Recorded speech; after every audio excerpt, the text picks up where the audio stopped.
केंद्रीय मंत्री चिराग पासवान ने बिहार जीतने के बाद अब बंगाल फतह करने की बड़ी बात कही है और साथ ही साथ उन्होंने कहा है कि हम बंगाल में भी एनडीए की सरकार बनाने जा रहे हैं।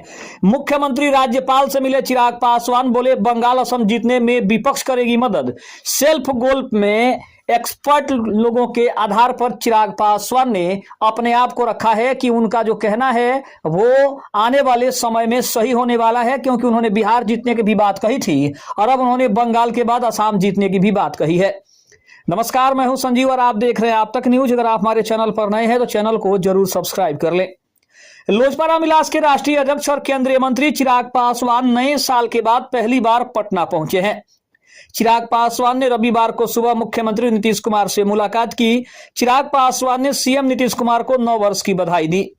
इसके बाद चिराग पासवान राजभवन पहुंचे, जहां वे बिहार के राज्यपाल आरिफ मोहम्मद खान से भी मिले।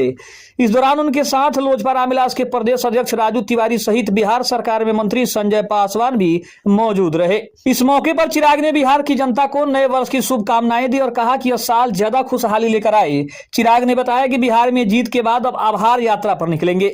इसकी रूपरेखा बनाई जा रही है। 15 जनवरी को हम लोगों ने पार्टी दफ्तर में दही चूड़ा का आयोजन किया है। पटना में चिराग पासवान ने प्रेस कॉन्फ्रेंस में कहा कि विपक्ष ने पिछले कुछ सालों से झूठ बोलकर और लोगों को भ्रमित करके डराने की राजनीति शुरू की है।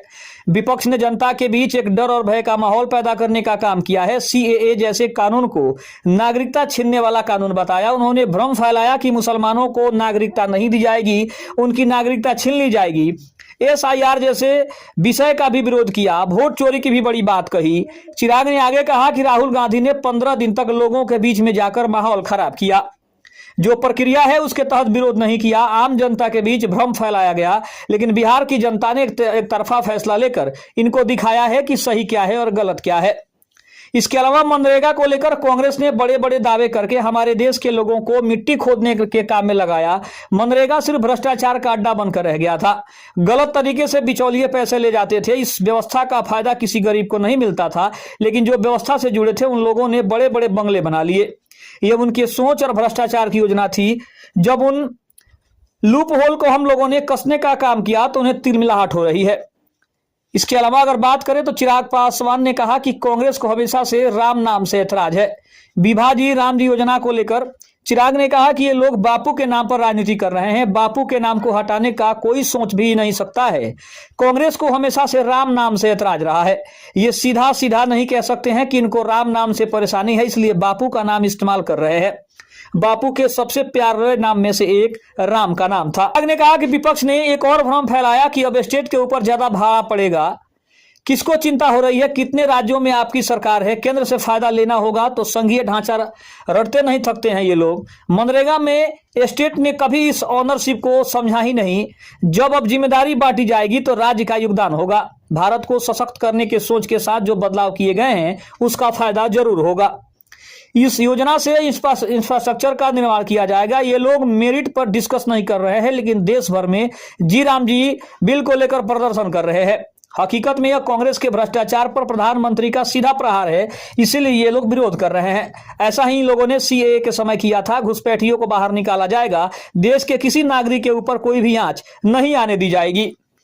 चिराग ने आगे कहा कि बंगाल में हम लोग डबल इंजन की एनडीए सरकार बनाने जा रहे हैं। तमिलनाडु में भी हमारी सरकार बनेगी। असम में हम लोग वापस आएंगे।